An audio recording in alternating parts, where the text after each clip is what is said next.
Vamos lá, meus irmãos, vamos lá. Continuando aqui, nosso segundo dia de aula de Teologia Sistemática 6, matéria de escatologia. Estamos no nosso segundo bloco e as nossas aulas estão sendo gravadas. Há pouco eu falei para vocês que eu gostaria muito de compartilhar com vocês uma utopia minha.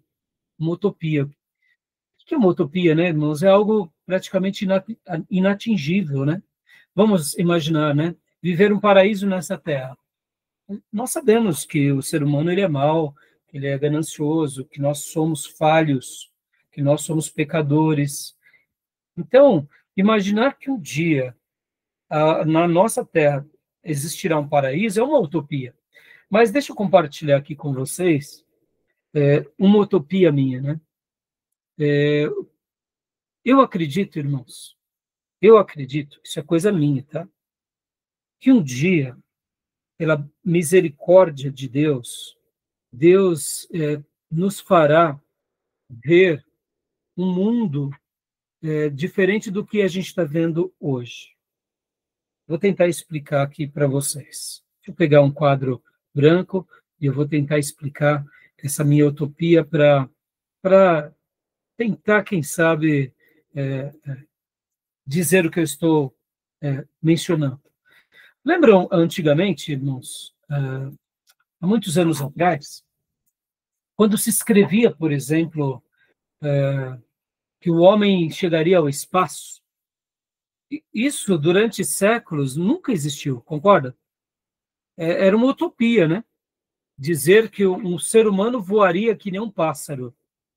Na nossa geração isso não chegou. Somos fruto de uma geração que domina os ares, inclusive o espaço, não é isso? Pode ver as descobertas, né, pelo telescópio Hubble e agora, recentemente, o James Webb. Ou seja, nós estamos vivenciando esse momento de mudança.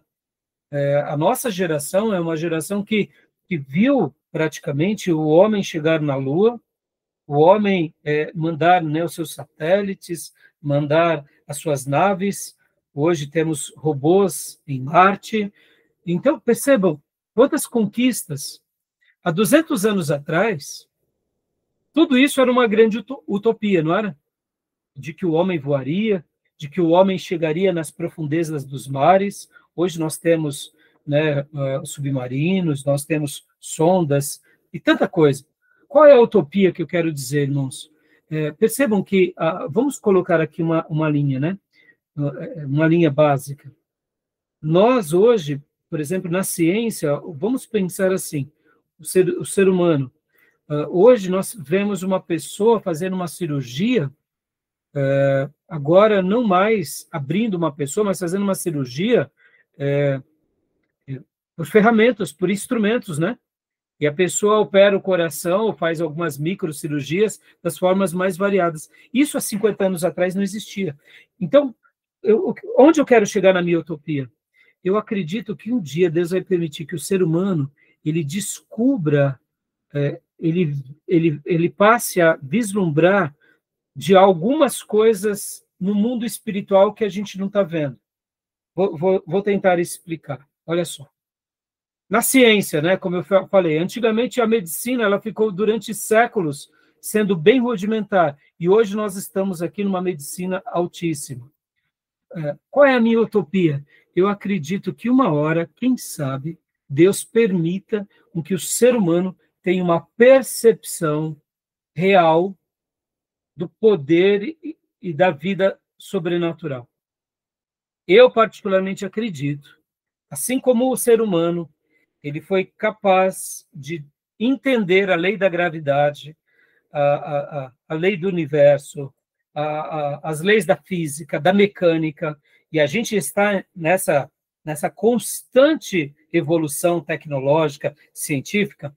Eu acredito que um dia nós, seres humanos, desfrutaremos de uma experiência, eu diria, quase que como se Deus desse ao ser humano a capacidade deles verem o sobrenatural divino, de anjos, de arcanjos e de demônios. Então, talvez talvez, na minha concepção, deduzo, tá, irmãos? Aqui é especulação minha, tá? Me permitam, tá? Eu tô literalmente falando que é a minha utopia, tá bom? Eu acredito que um dia Deus vai dar esse privilégio para os seres humanos. Quem sabe aí não nasça esse período chamado de milênio, entendeu? Pastor, mas quando que o senhor coloca isso? Em que época o senhor coloca isso? Não sei. Eu diria que é como se Deus estivesse nos dando a capacidade de um dia sairmos aqui desse período e a gente começasse a ter essa percepção de uma nova realidade espiritual para o bem e para o mal. Por que eu digo isso, irmãos? Podem ver que a ciência agora, ela não está estudando, por exemplo, os benefícios da oração na vida de uma pessoa. Podem ver que hoje nós não temos, até mesmo James Webb, ele não consegue fazer uma leitura das galáxias ou dos planetas por causa de uma percepção ultravioleta. Ou seja, hoje nós temos lá no espaço, salvo engano, o nome é matéria escura. Você lembra do nome, Tomé? Já ouviu falar? Os cientistas sabem que existe uma força no universo, eles não sabem como é, mas tem um nome científico, eu esqueci agora. Você lembra do nome? Não, falou só a matéria escura mesmo, tem uns que chamam da partícula de Deus, né? Como? A partícula de Deus. Partícula de Deus, né? Mas a matéria escura. Ou seja, hoje os cientistas estão estudando que é uma força no universo que eles não sabem identificar como é, ou de que forma são. Mas, irmãos, vamos lá. Você que nasceu de novo, você que é lavado e remido no sangue do Cordeiro, nós não vemos, mas nós sentimos. O mundo espiritual ele é perceptível.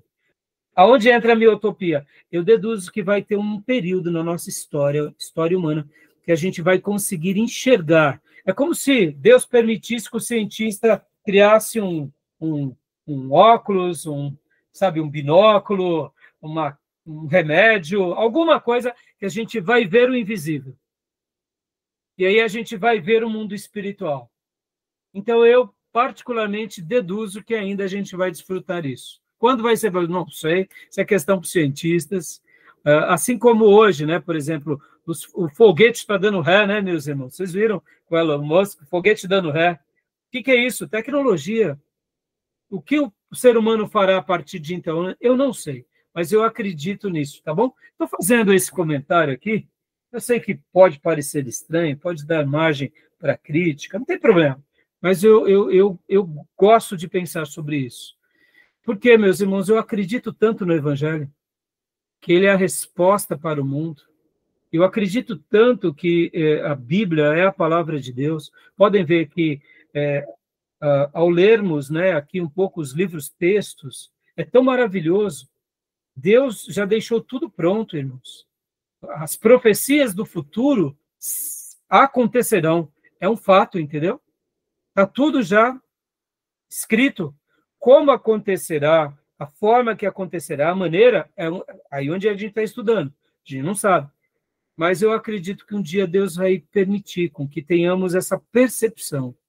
Será isso a Nova Jerusalém? Será isso, quem sabe, um momento aí onde entramos no milênio, onde as pessoas se convertem? Não sei. Não me pergunte como vai ser. Mas eu acho que um dia, assim como seres humanos, eles foram dotados com a capacidade de conhecer a vida. Por que eu estou falando tudo isso, irmãos? Vamos pensar por um breve momento. O genoma humano, as capacidades científicas de poder operar um cérebro, um coração. O que Deus deu aos médicos e aos cientistas? Quando um médico pega um coração, arranca do peito de uma pessoa e começa a fazer uma cirurgia fora dessa pessoa e deixa essa pessoa viva com máquinas. O que é isso, senão uma permissão de Deus de conhecer como que funciona a vida humana? Percebam, irmãos, isso é um privilégio. Sejamos honestos. Esse conhecimento científico é um privilégio. E, de repente, a gente vê que esses mesmos médicos operam esse coração, depois põem de volta dentro do ser humano, costura tudo de novo. Meus irmãos, é como se Deus estivesse nos dando a capacidade de brincar de Deus. Não é isso? O conhecimento nosso chegou a esse ponto. É claro que nós, como filhos de Deus, não vamos nos envaidecer por isso. Mas perceba, são coisas inexplicáveis. Há 200, 300 anos atrás, isso tudo era ficção, isso tudo eram escritos baseados em ficções. Hoje não, a gente sabe que é real. Hoje, quando a gente pega, por exemplo, né, a nossa aula aqui, meus irmãos, está sendo gravada. Né? Você vai poder assistir essa aula no seu smartphone, ou seja, está sendo transmitido em ondas. Isso daqui é uma coisa maravilhosa. É como se Deus estivesse, por meio da ciência, nos dando conhecimento da sua criação. A clonagem de um animal, a clonagem de seres, no caso, vivos. Percebam, é Deus nos dando a capacidade de conhecer um pouco como ele um dia fez todas as coisas. Por isso que eu creio que um dia, é por isso que eu falo que é meio utopia, a gente vai ter uma percepção científica do mundo espiritual. Vai ser praticamente notado, visível. É o que eu penso, tá bom, meus irmãos? Eu sei que eu filosofei um pouco aqui, considerem aí os meus devaneios, tá bom? É o que eu penso, não estou falando, eu não estou profetizando, eu não estou... tá bom? É o que eu deduzo, tá? Eu deduzo, tá bom, meus irmãos? Quem sabe, né? Então, voltando aqui para o nosso material, meus irmãos, chega de filosofar, né? Chega, né, pastor Rai? Os irmãos estão...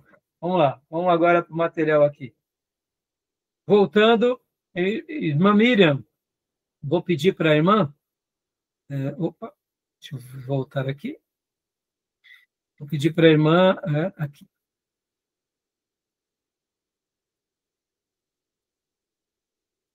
Não estou conseguindo ler para nós. Isso.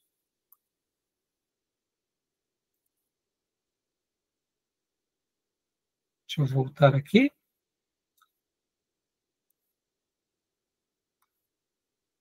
Deixa eu compartilhar essa parte. Desculpem que deu uma travadinha aqui. Joia. Pronto. Vamos lá, irmã Miriam.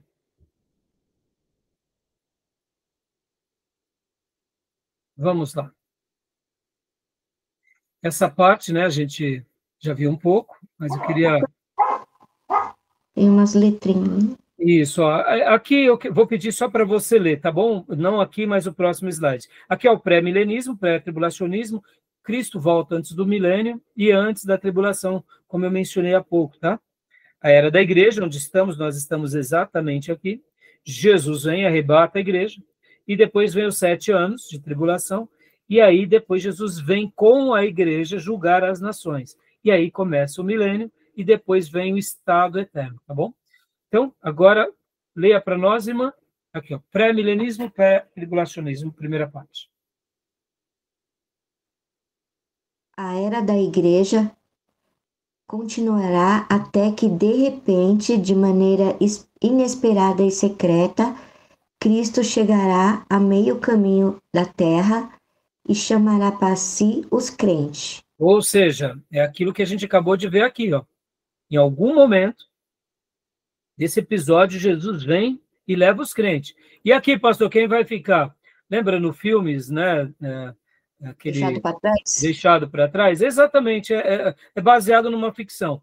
Meus irmãos, nunca façam de uma ficção ou de uma teoria uma afirmação, tá bom? Dizer eu acho que será assim, nenhum problema. Afirmar, todo problema, tá bom?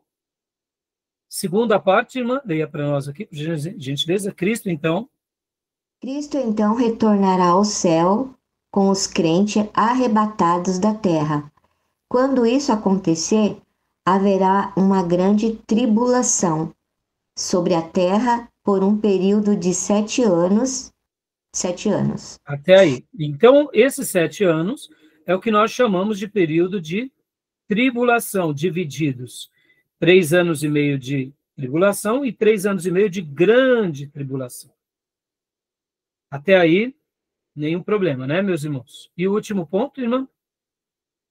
Durante esse período de 7 anos de tribulação, cumprirão-se muito dos sinais que, segundo predições, precederiam a volta de Cristo. Joia. Ou seja, os sinais, semana passada, ou melhor, terça-feira, a gente viu, né, leu um texto em Apocalipse 11, das duas testemunhas.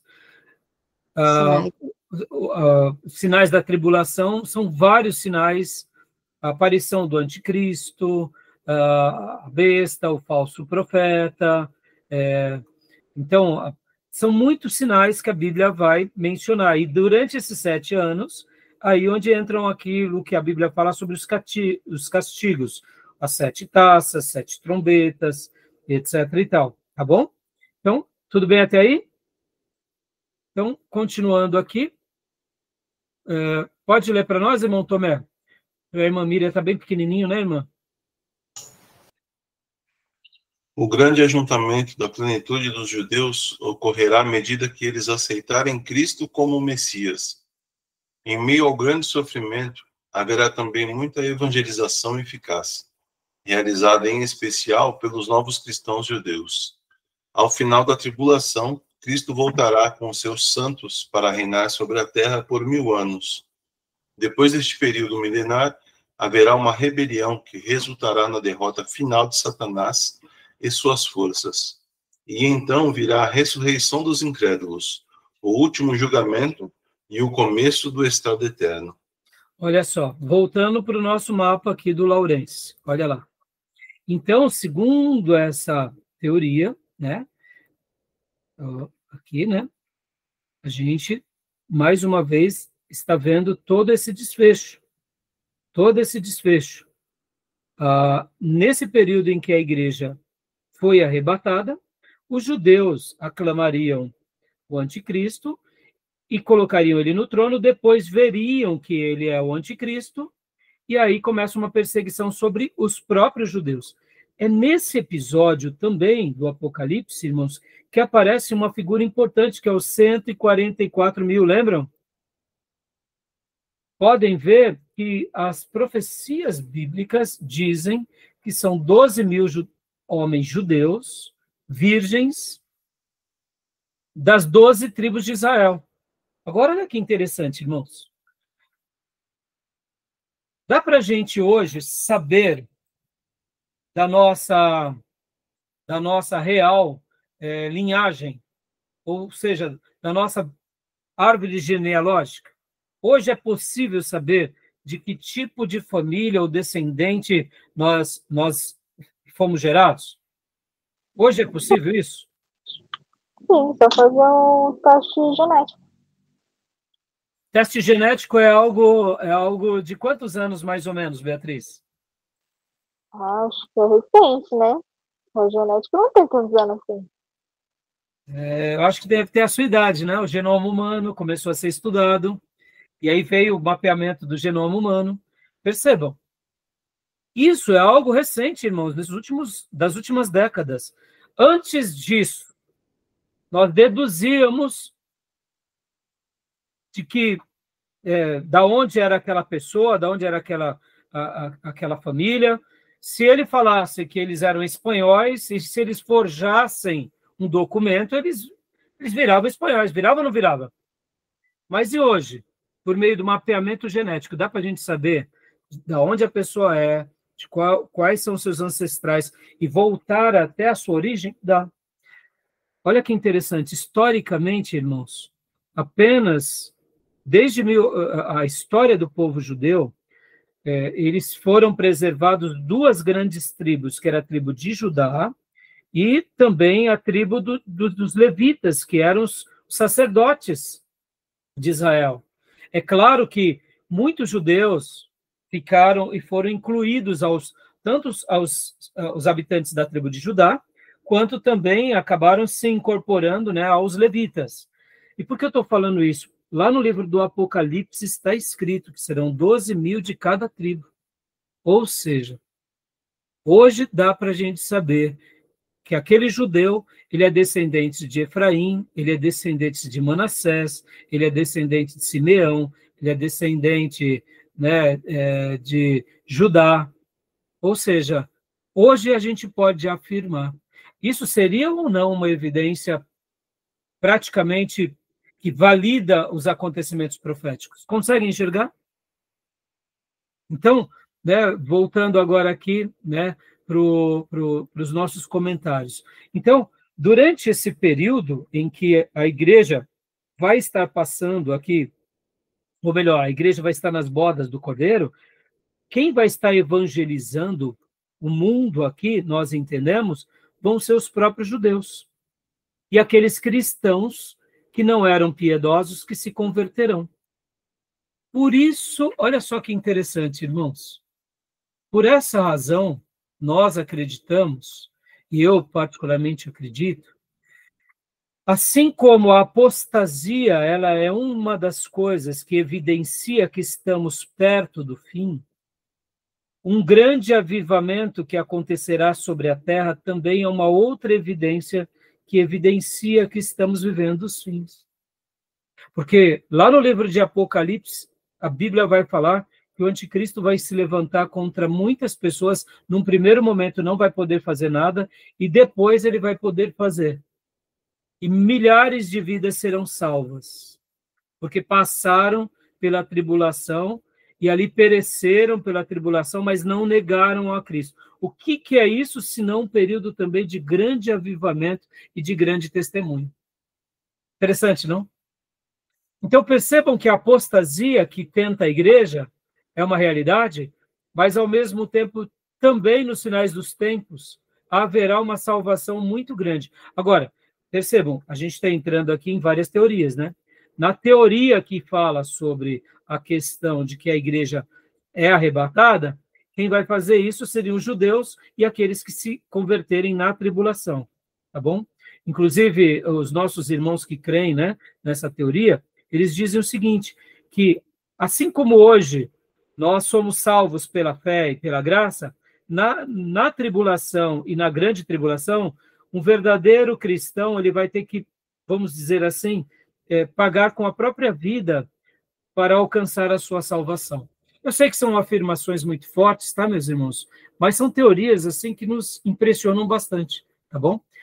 Aquele que desprezou a salvação durante toda a sua vida, e quando começar esse período dos 7 anos, aí sim, ele pode ser salvo, pastor, claro, só que o anticristo muitas vezes vai colocá-lo, né, sobre essa sentença. Ou você aceita a Jesus, ou você o nega, né, com a sua própria vida. Então, lendo o Apocalipse, a gente vê que milhares de vidas serão ceifadas, né, porque elas entrarão no reino de glória, né? Pode ver com as suas vestes alvas, segurando palmeiras nas mãos, porque elas passaram pela tribulação e venceram, tá bom?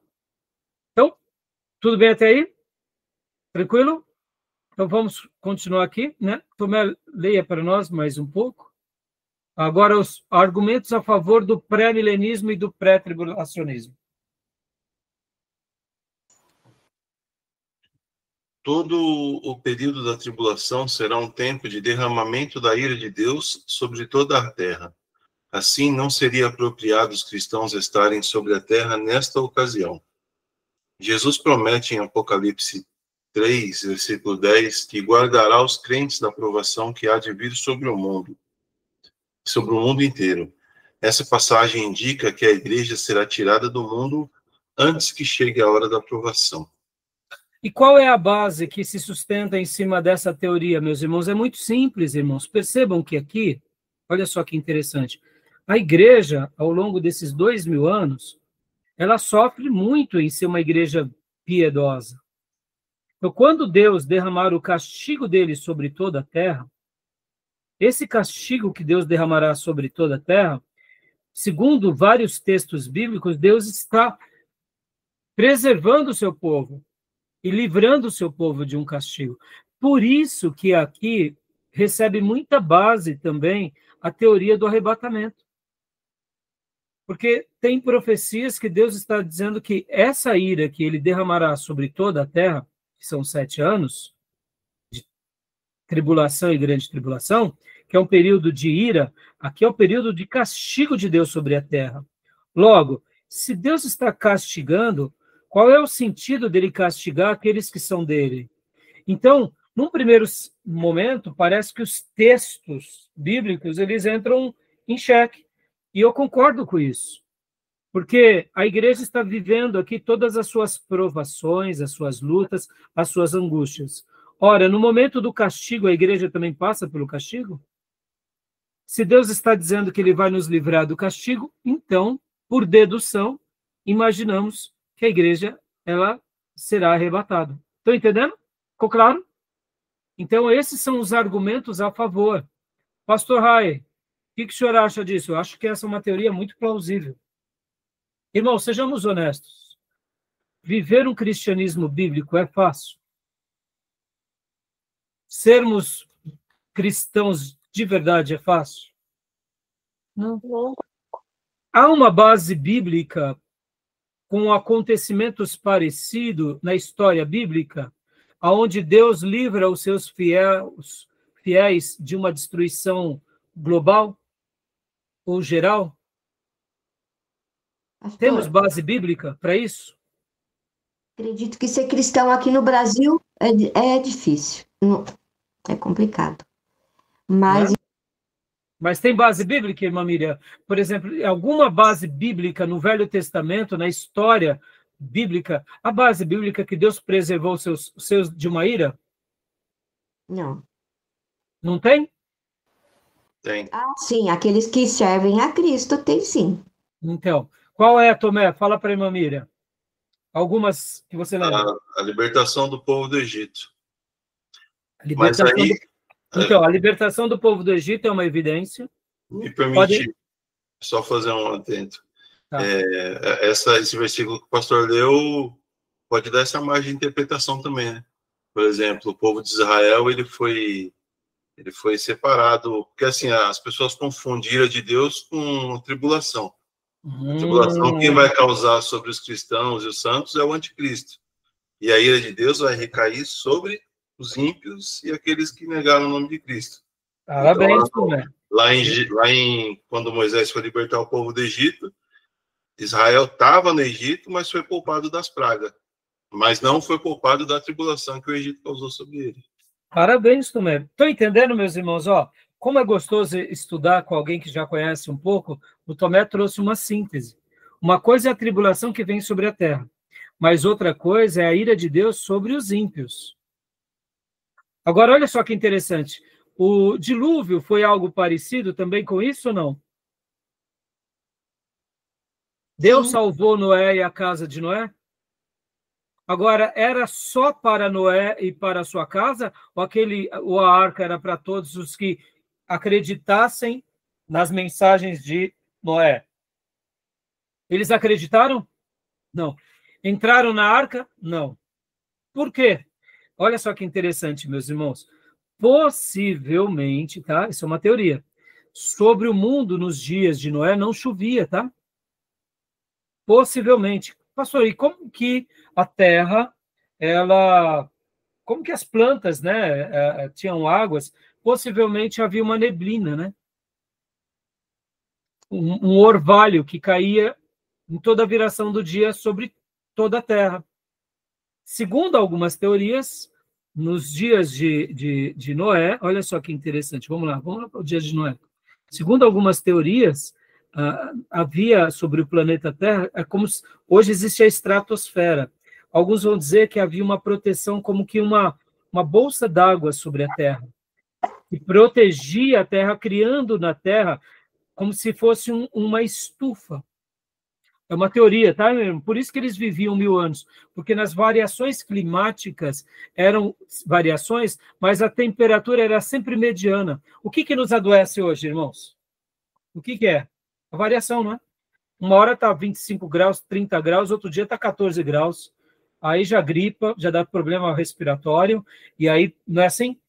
Então, segundo algumas teorias, outro detalhe, pode ver que eles viviam quase 1000 anos, e outra coisa, eles não comiam carne. A carne eles começam a comer após o dilúvio, né? Então, essa geração aqui, que é a geração de antes do dilúvio, a vida era mais longeva, muito mais longeva. Depois dessa fase, aí eles começam a viver menos tempo. Podem ver que Deus deu uma chance de quanto tempo? De 120 anos. Noé, que era um agricultor, Noé não era, irmãos, um carpinteiro, tá? Ele era um agricultor e ele constrói a arca e ele prega e ninguém deu ouvido. E aí começam, então, a chover e Deus fecha a porta da arca. Quem fechou a porta da arca? Não foi Noé, foi Deus. A ideia que dá é que a fechadura da porta, a porta da arca, não era que nem uma porta que se abre para dentro, se abria para fora, sabe? Então, a ideia que dá é que a porta fechou de fora para dentro. E ali começa, então, toda a história que a gente já sabe. São teorias, tá, meus irmãos? Mas voltando, os homens mudam, começam a comer carne. Então, aqui foi um período em que Deus livrou os seus filhos de uma destruição? Foi. Qual outra história na Bíblia que também Deus livrou o seu povo da destruição? Sabe qual, irmãos? Sodoma e Gomorra. Lembram? Ló e as suas filhas?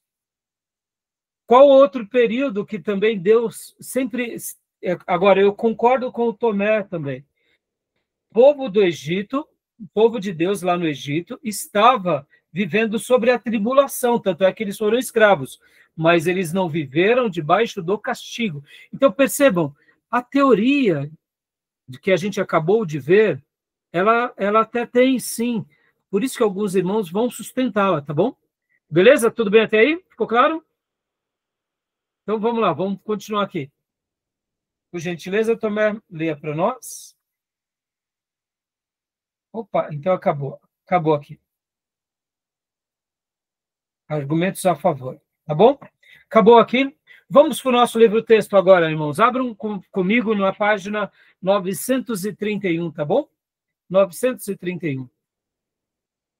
E eu vou abrir aqui com vocês, também aqui pelo resumo, tá? Do material do Gruden, tá? Mas abram comigo na página de número 931. Todos acharam?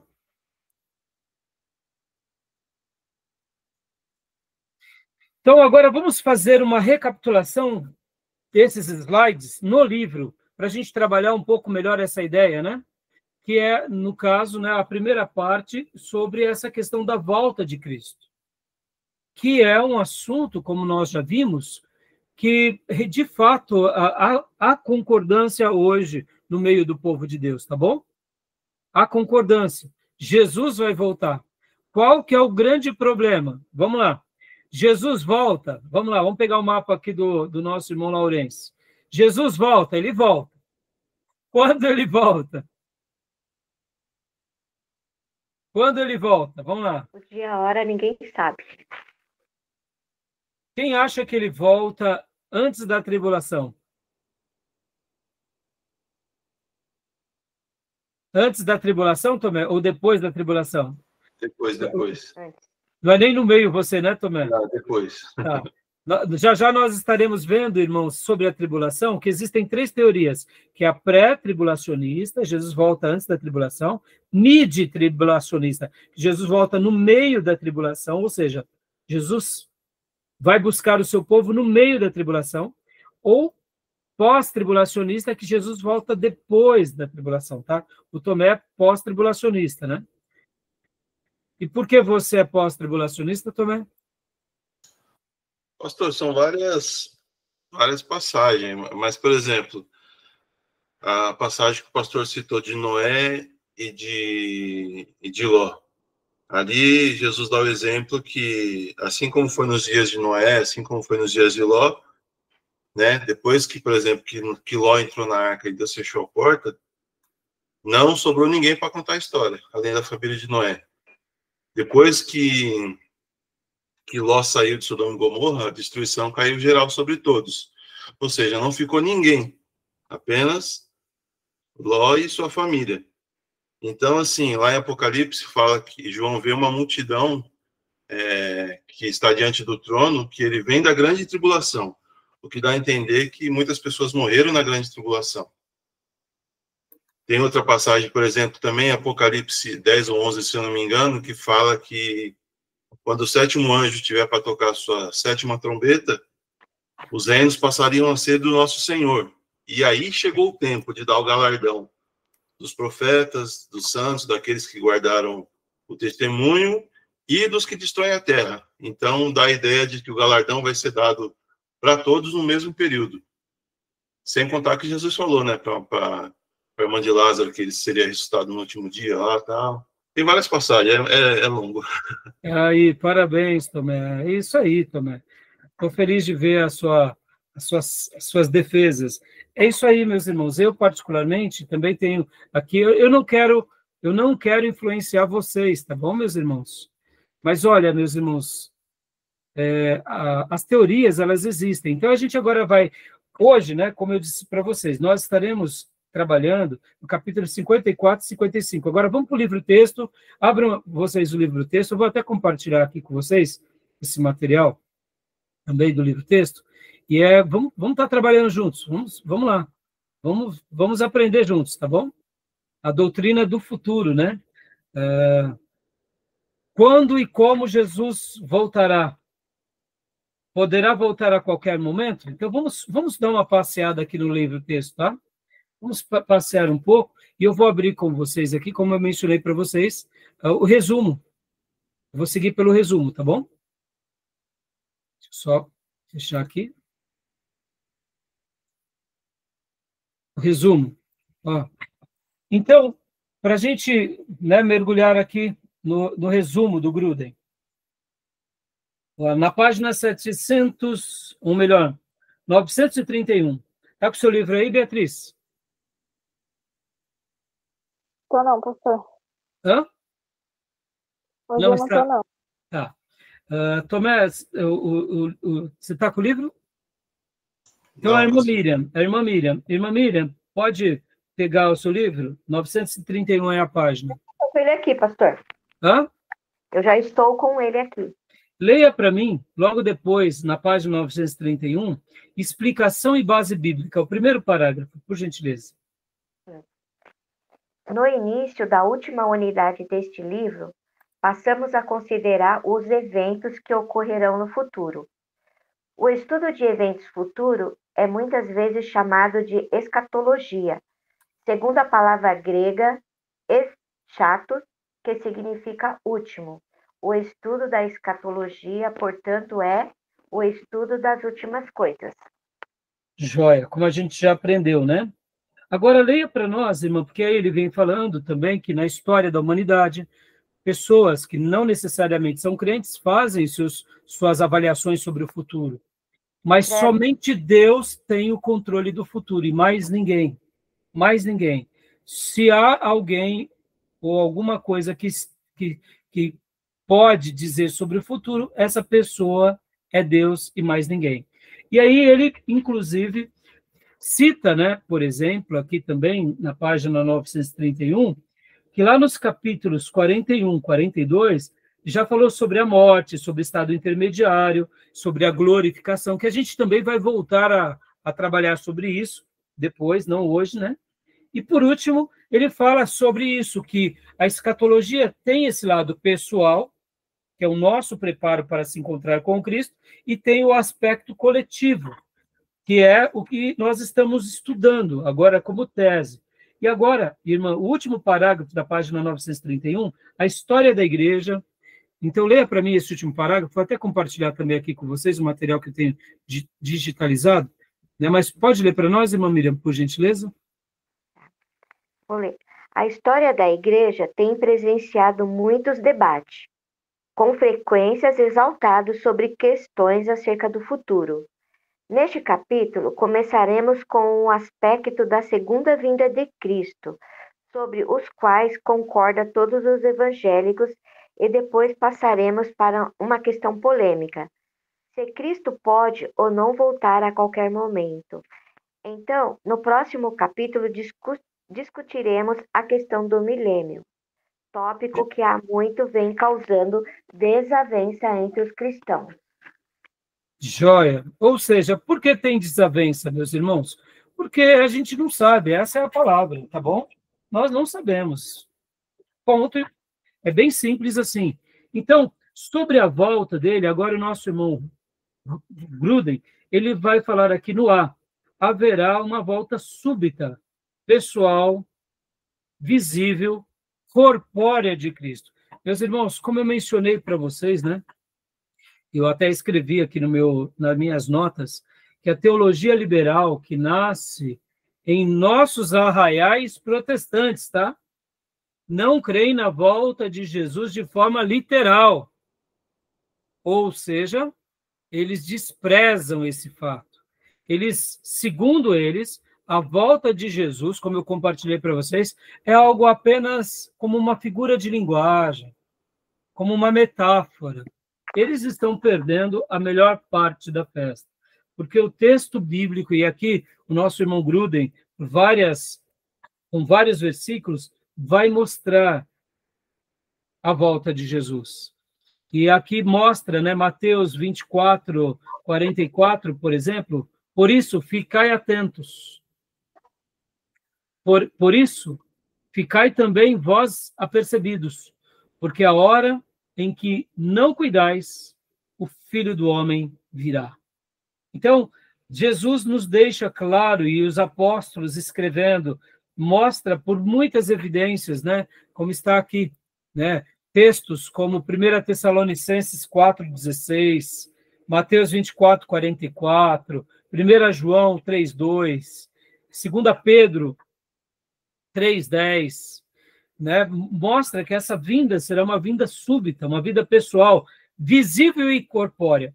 Por essa razão, meus irmãos, aqui, mais uma vez, a gente entende um fato bem curioso. Qual é?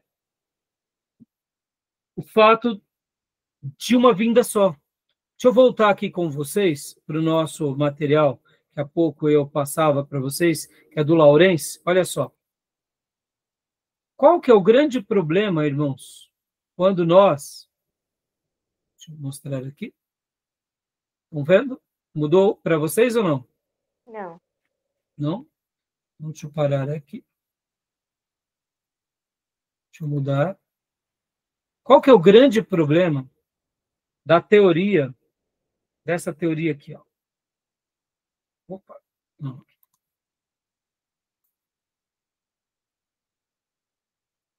Qual que é o grande problema da volta de Jesus por várias etapas? Que a Bíblia vai mostrar o seguinte, que Jesus ele vai vir. Então, se ele virá, por que as teorias dizem que ele vem primeiro para a igreja e depois ele vem com a igreja? A Bíblia dá uma ênfase de uma volta. Então, quando nós, por exemplo, defendemos as teorias, e eu não estou aqui querendo, como eu disse para vocês, reinventar a roda, tá, meus irmãos? Mas eu estou querendo mostrar que ele vai voltar. E é isso que vocês têm que ficar tranquilo, tá bom? Quando que ele voltará, nós não sabemos, tá bom? Alguma pergunta até aqui?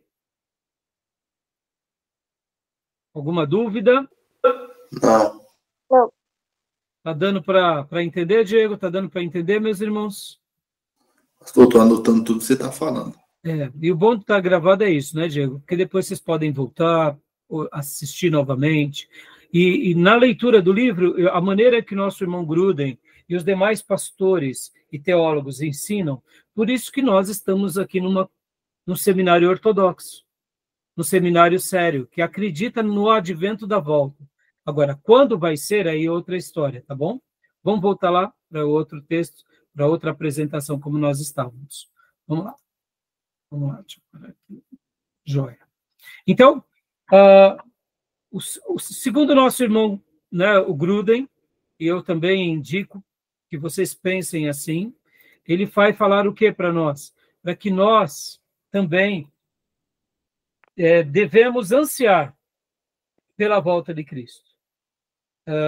Lembra que há pouco eu falei sobre o mapa, né, do nosso irmão Laurence? Como eu disse, irmãos, e repito, o material do Laurence, ele criou em nós uma expectativa de que Jesus pode voltar a qualquer dia. Na minha opinião, a igreja moderna ela precisa restaurar esse princípio da volta de Jesus. Está preparado para se tornar aí um pregador itinerante do reino. Porque qualquer hora pode acontecer de o anticristo se levantar sobre essa terra, tá bom? A terceira parte aqui do livro, o nosso irmão Laurence, ele vai começar a falar sobre essa incógnita, né? Qual é? Nós não sabemos quando tudo isso será. Ou seja, nós não sabemos. Por isso que aqui, esse é um ponto que eu quero que vocês considerem e percebam como é sutil esse momento.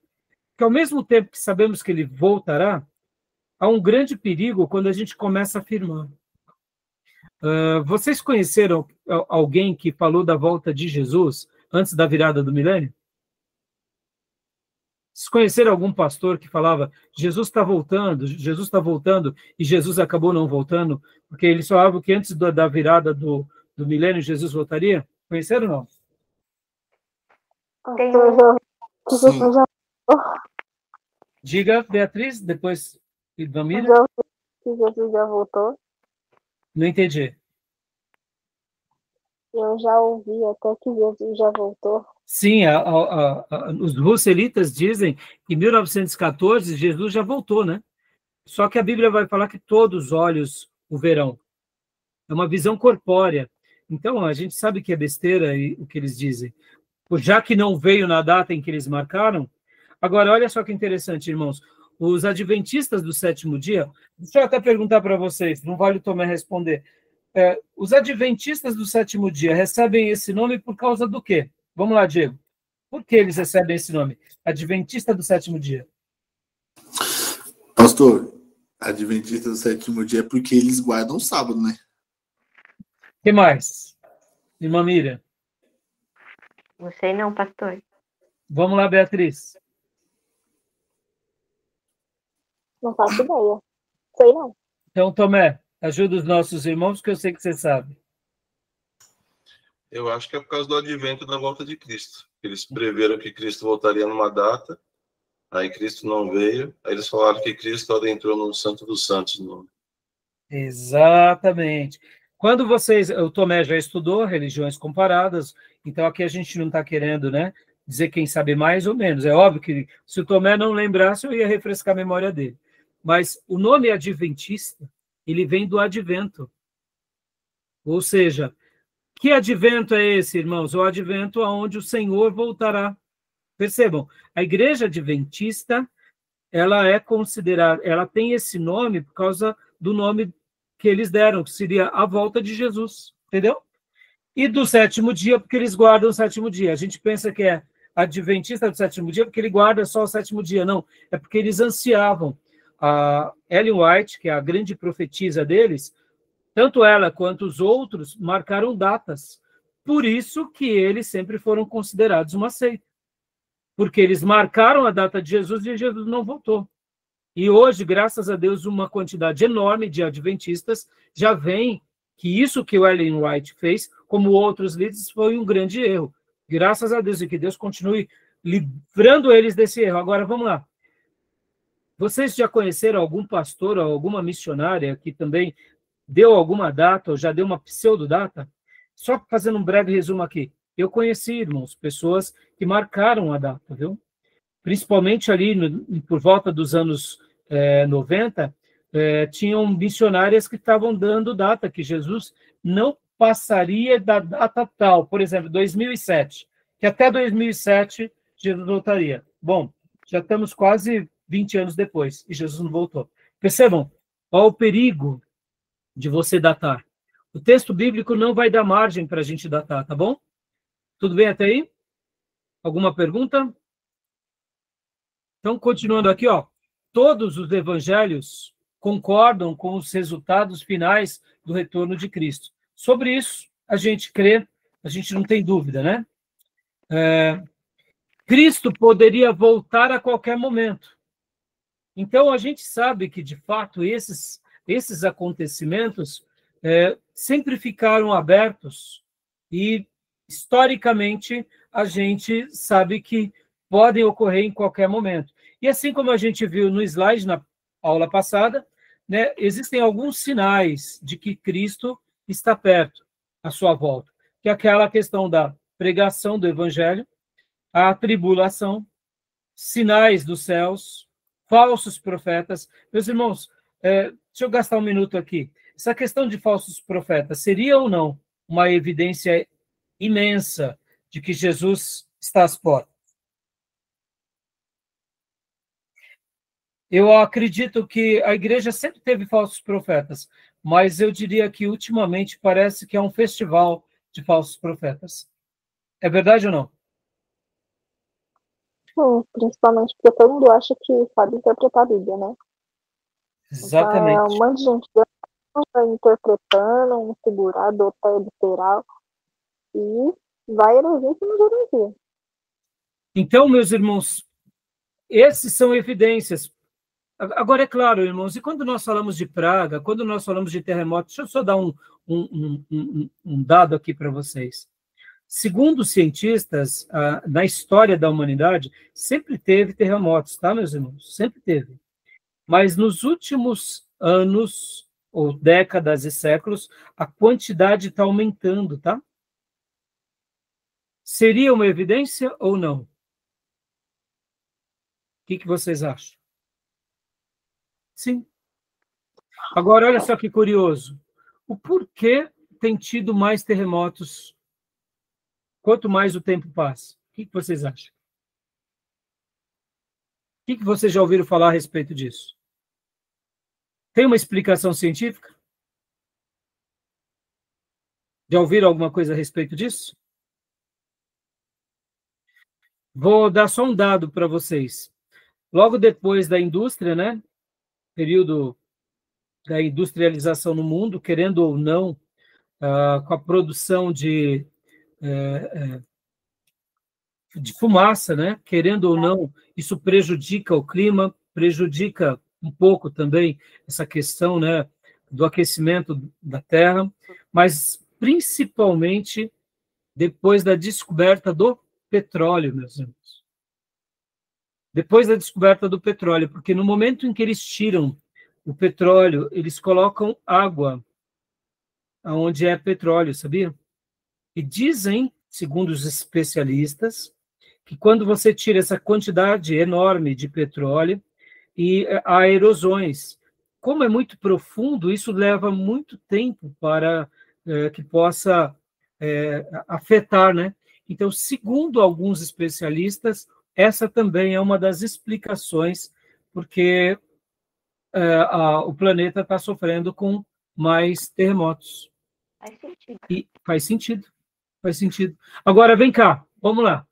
Jesus, ao profetizar sobre terremotos, e terremotos ser mais evidente, né, no contexto dos finais dos tempos, tudo bem. Aí talvez alguém diga, mas o terremoto se justifica por causa do petróleo. Tá bom, mas a Bíblia mostrava isso como um dos sinais dos fins, assim como as pragas, assim como as pestes. Sempre existiu na história da humanidade, mas estatisticamente, de forma per capita, aumentou muito. Então, tem toda uma explicação, que são evidências dos sinais dos tempos, tá bom? Tá bom, meus irmãos? Agora, é claro, meus irmãos, teve quedas de meteoros no passado, tivemos problemas com vulcões. Irmão, se um terremoto afeta, se tirar, aliás, ali o petróleo, né, dessas regiões mais profundas afeta, imagina as questões com vulcões, né? Então, assim, são muitas coisas, né? Pode ver que o ser humano não respeita, né, essa questão do meio ambiente. É claro que há um exagero também muito grande sobre essa questão, tá, irmãos? Só para vocês terem uma ideia, 70% do globo terrestre, 70%, tá? São águas, tá, meus irmãos? Não sei se vocês sabem. 70% do globo terrestre é água. Nós vivemos em 30%, tá? De terra.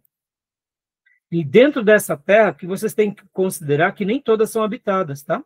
Dentro desses 30% de terra, A gente tem montanhas que não são habitadas, nós temos desertos, como o do Saara, que não são habitados. Ou seja, as partes de terra são mínimas. E essa questão também que hoje, né, hoje esse discurso do meio ambiente é um discurso muito enviesado, entendeu? Tem toda uma ideologia por trás, tá bom? É o meu posicionamento. Porque no passado também já teve era glacial sobre a Terra e não tinha indústria, tá bom? Teve era glacial, isso é cientificamente provado. E por que teve uma era glacial? Aí a gente não sabe. Então, ou seja, muita coisa a gente não sabe. Por isso que a gente não deve acreditar em tudo que as pessoas dizem, tá bom, meus irmãos? Então, só para a gente concluir aqui, né? O grande ponto que descreve, né, a vinda do Filho do Homem, a vinda do Filho do pecado e da rebelião, ou seja, o homem da iniquidade, né, como está no nosso livro, na página 937, a vinda do Filho, a vida do homem da iniquidade e da rebelião. Esse é um ponto muito curioso que eu queria que leia para nós, irmã Miriam, na página 937, no item E. Leia para nós, por favor. A vinda do homem da iniquidade e a rebelião. Paulo escreve ao Tessalonicense que Cristo não virá a menos que o homem da iniquidade seja antes revelado, e depois o Senhor Jesus, em sua vinda, o destruirá. Esse homem da iniquidade é às vezes identificado como a besta em Apocalipse 13, e às vezes chamado de anticristo. O último é pior da série de anticristos mencionados em 1 João 2,18. Paulo escreve: Irmãos, no que diz a respeito à vinda do nosso Senhor Jesus Cristo, isto não acontecerá sem que primeiro venha a apostasia e seja revelado o homem da iniquidade, o filho da perdição, o qual se opõe e se levanta contra tudo que se chama Deus ou é objeto de culto, a ponto de assentar-se no santuário de Deus, ostentando-se como se fosse o próprio. Joia. Então, até aí está ótimo. Então, meus irmãos, tudo bem até aí? Tranquilo? Alguma dúvida? Alguma pergunta? Não? Então, vamos fechar aqui nossa gravação para a gente ir para o último bloco? Sim. Podemos? Alguma pergunta, Diego, Beatriz, Tomé, irmã Miriam? Eu fiquei com essa parte aí, mas eu mando depois no grupo do pastor do parte do meio ambiente, por conta do Gênesis, que fala pra gente guardar a terra. Então quer dizer que no final dos tempos a terra vai se extinguir de qualquer jeito, assim, se deteriorar? Faz de novo a pergunta, que o seu áudio está bem baixinho. Pode falar. A minha dúvida nessa questão, né, do final dos tempos, dos terremotos e tudo mais. Quer dizer, então, que a terra está fadada a se deteriorar, tipo assim, tudo ir de mal a pior, em questão do meio ambiente e tudo. Então, quer dizer, a gente não vai conseguir recuperar a terra.